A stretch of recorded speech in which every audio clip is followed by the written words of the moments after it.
Hello friends, જય ખોડિયાર, જય માતાજી। અમારી ચેનલમાં તમારું સ્વાગત છે। આજે આપણે બનાવીશું બેસનના લોટની ઝીણી અને તીખી સેવ। બનાવવા માટે પહેલાં આપણે બેસનને ચાળી લઈશું।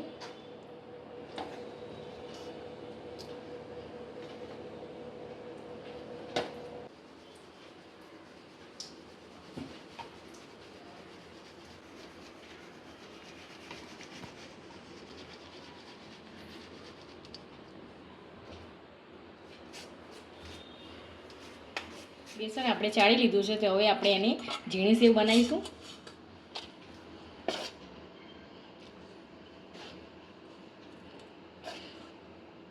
4 થી 5 ચમચા જેટલું મેં બેસન લીધું છે।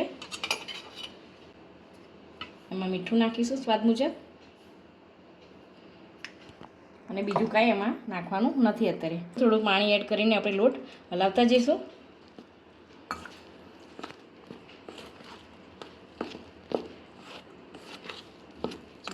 લોટ આ રીતે આપણે રાખવાનો છે।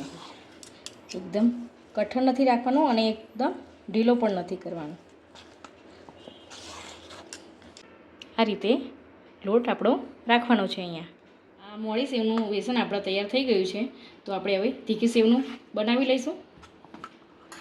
તીખી સેવ બનાવવા માટે પહેલાં આપણે અજમો નાખીશું, સંચળ નાખીશું, મરી પાવડર લઈશું, મીઠું સ્વાદ મુજબ લઈશું, ચાટ મસાલો નાખીશું, થોડો ગરમ મસાલો, હળદર, લાલ મરચું પાવડર, એક ચપટી ભરીને સોડા નાખીશું। આ બધાને મિક્સ કરી લઈએ। સોડા નાખીએ તો થોડી સેવ પોચી બને। થોડું પાણી એડ કરીને આપણે લોટ તૈયાર કરીશું।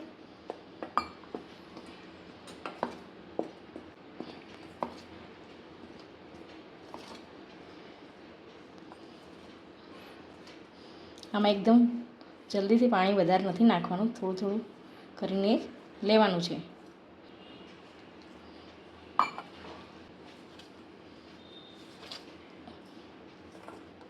તીખી સેવનો લોટ તૈયાર થઈ ગયો છે। ઝીણી સેવ બનાવવા માટે આપણે પહેલાં તેલ મૂકી દઈશું। તેલ ગરમ થાય ત્યાં સુધી આપણે સંચાને જાળી ઉપર તેલ લગાવી દઈશું। આ રીતે તેલ લગાવી દઈશું।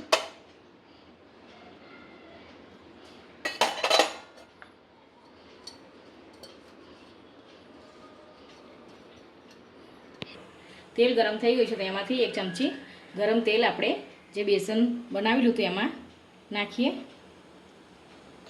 એને સરખું મિક્સ કરી લઈશું।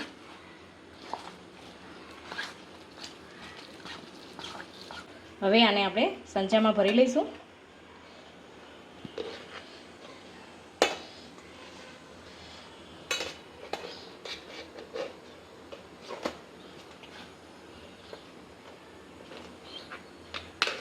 બેસન આપણે અહીંયા ભરી દીધું છે, હવે આપણે ઉપરથી બંધ કરી દઈશું।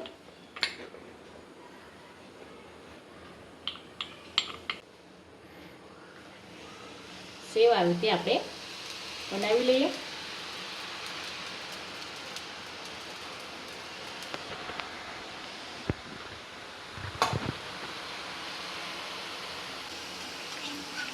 હવે આપણે આને ફેરવી લઈશું।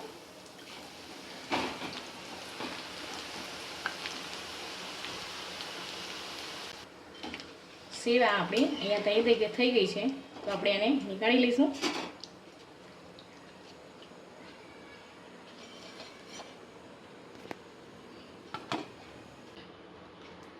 આ રીતે હવે આપણે બધી સેવ બનાવી લઈએ।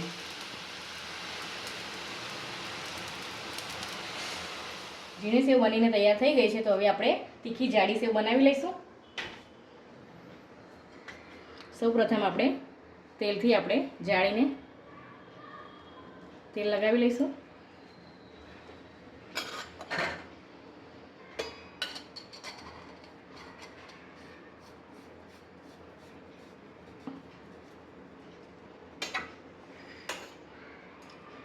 બેસન તૈયાર કર્યું તો એમાં ગરમ તેલ આપણે 2 થી 3 ચમચી નાખી દઈશું।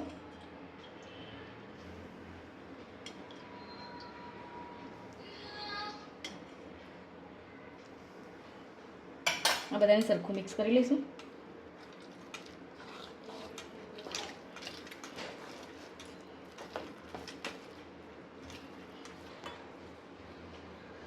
હવે આપણે સંચામાં બેસન ભરી લઈશું.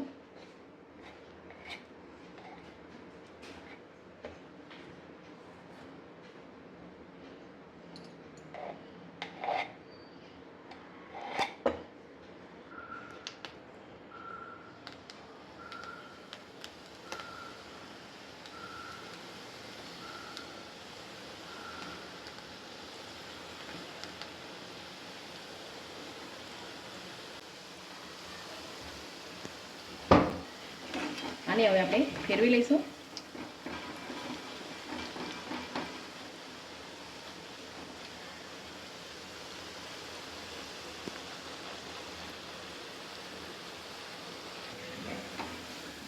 આ રીતનું થાય એટલે આપણે કાઢી લઈશું.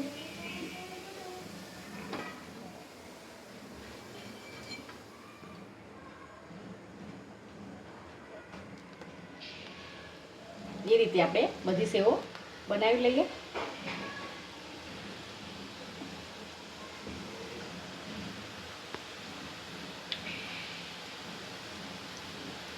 તીખી અને મોળી સેવ બનીને તૈયાર થઈ ગઈ છે. તો આ રેસીપી સારી લાગી હોય તો લાઈક કરો, શેર કરો અને સબસ્ક્રાઈબ કરો.